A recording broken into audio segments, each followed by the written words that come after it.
لقد حق القول على أكثرهم فهم لا يؤمنون إنا جعلنا في أعناقهم أغلالا فهي إلى الأذقان فهم مقمحون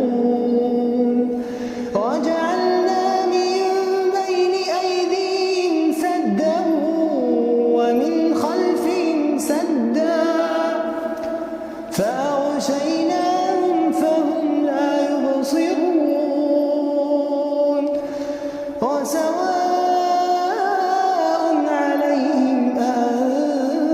أنذرتهم أم لم تنذرهم لا يؤمنون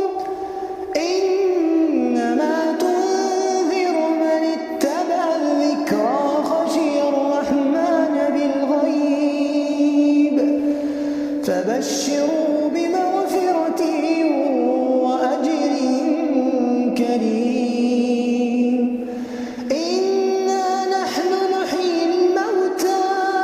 ونكتب ما قدموا وآثارهم وكل شيء أحصيناه